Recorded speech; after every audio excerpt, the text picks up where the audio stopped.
What happens when Wakanda's greatest warrior goes toe-to-toe with the fist of an Egyptian god? This is Black Panther's perfect precision against Moon Knight's ruthless unpredictability. A king who plans every move versus a man who thrives in chaos. One fights with strategy, the other with divine fury. And by the end of this, you'll know exactly who has the upper hand and why this fight wouldn't end the way most people think. Let's get right into it. Marc Spector became Moon Knight when a desert ambush left him for dead, and an ancient moon god reached down and pulled him back. That origin matters. Moon Knight is not just a guy in white, he is a man who shared his life with a god. Khonshu rescued Marc and gave him purpose. That connection changes everything. It gives him training, resources, and sometimes, depending on the story, supernatural boosts when the moon is full. In the MCU series, that divine link is the heart of his story and his power. Moon Knight is brutal and creative. He is a former Marine, a boxer, and a mercenary. He trained with weapons, hand-to-hand combat, stealth, and interrogation.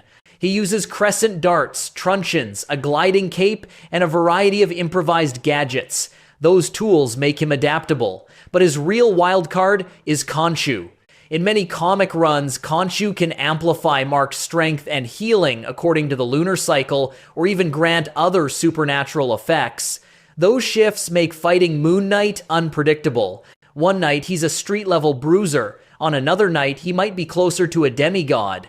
Moon Knight is also mentally complicated. He lives with dissociative identity disorder. Stephen Grant, Jake Lockley, and Marc Spector share the body. That condition is often framed as a weakness, but in battle it can be a strange advantage. Different alters notice different details and react differently under stress. Jake Lockley in particular is written in some stories as merciless and cold-blooded. In a fight, a shift of personality can change tactics mid-combat. It can make Moon Knight less predictable, and sometimes it makes him more dangerous. T'Challa, the Black Panther, starts in a different place. He is king, scientist, and warrior. His power comes from three sources that blend together. First, the heart-shaped herb gives him enhanced strength, speed, stamina, and senses. Second, Wakanda's technology, most famously the Vibranium suit, turns his body into a kinetic sponge. Hits get absorbed and stored. He can redirect that energy back as offense. Third, he is a genius tactician and a master martial artist. Put those together and you don't get a single trick. You get a complete fighting system. Black Panther fights in a very efficient way. He does not rely on chaos. He relies on training, timing, and tools. His suit is light and nearly indestructible. It lets him take blows that would fell a normal human and keep going. It also gives him situational advantages, stealth, enhanced movement, and energy redistribution. If the fight stays buttoned up and tactical, Black Panther wins more often than not because he rarely makes mistakes and he prepares for contingencies. Now let's compare the head-to-head pieces that matter most. Strength and durability. On paper, both operate above regular human limits. T'Challa's herb-enhanced physiology and Vibranium suit give him sustained durability and a steady level of enhanced strength.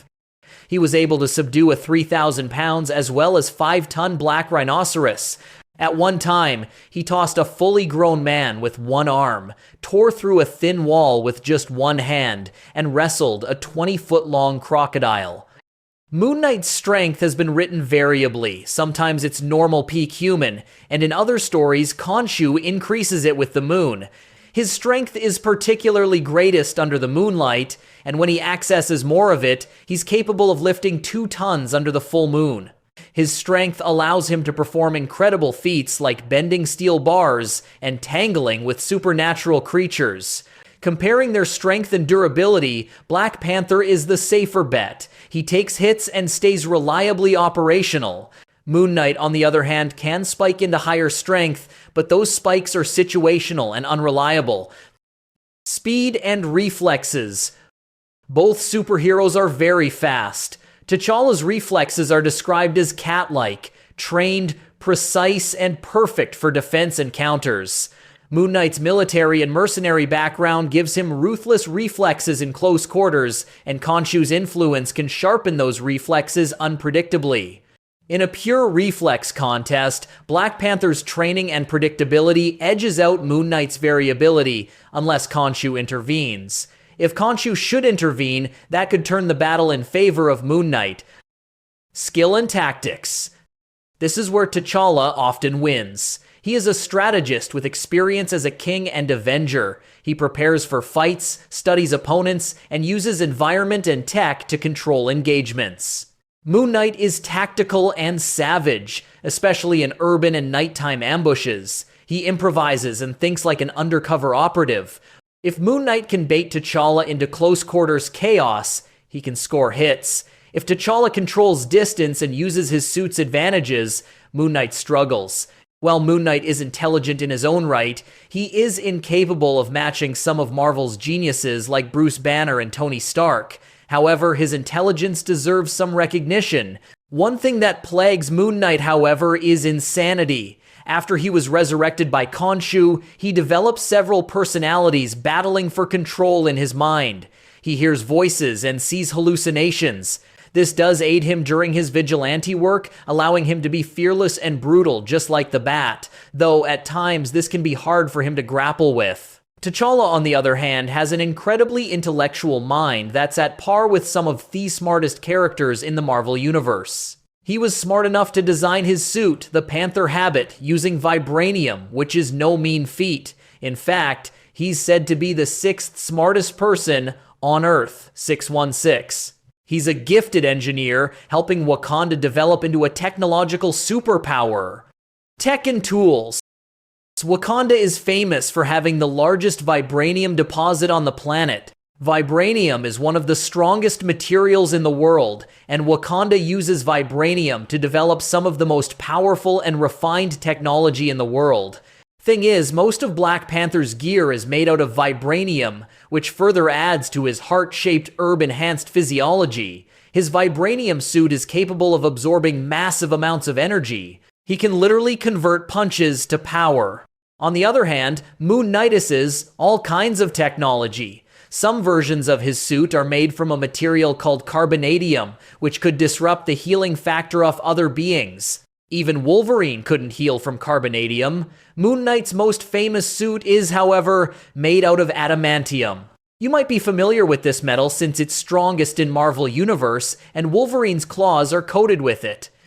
In the comics, vibranium and adamantium have been pitted against each other, with adamantium coming out on top mostly. Adamantium is much stronger, more durable, and capable of cutting through vibranium, giving Moon Knight an advantage. Resources. To finance his vigilante work, Moon Knight developed a guise known as Stephen Grant. He used Marc Spector's modest life savings to invest in Wall Street and hit it big, garnering a massive fortune. He uses this fortune to develop high-tech equipment and weapons to aid in his endeavors. He is wealthy. However, this wealth is highly dependent on his business success. Compared to T'Challa, his resources are somewhat limited. As the king of Wakanda, T'Challa can boast of being the leader of a highly advanced nation with incredible amounts of vibranium, which serves to help them develop remarkable technology. His resources are virtually limitless, and the technology at his disposal is impressive, to say the least. Unpredictable factors. This is Moon Knight's wheelhouse. Khonshu might intervene. A personality switch to Jake Lockley might make Moon Knight merciless. If the fight occurs under a full moon in a story where Khonshu confers real power boosts, Moon Knight's odds skyrocket. Conversely, if the fight is neutral ground and T'Challa has time to analyze his opponent, he can counter the weirdness. This is the essential tension. Moon Knight can spike and surprise, but Black Panther is a steady, engineered solution. Now, let's be concrete. In the comics, the answer is not always the same. Different writers have different rules. There is, however, a notable precedent in which Black Panther comes out ahead in a direct clash. Recent comic treatments and retellings have often shown that Black Panther's combination of skill, tech, and kingly cunning give him the consistent edge against many street-level heroes. That is not to say Moon Knight can't win, he can. but the baseline favors T'Challa. So now the question is yours to answer. Would the King of Wakanda outsmart the Fist of Khonshu, or would Moon Knight's chaos be too much for T'Challa's strategy to contain?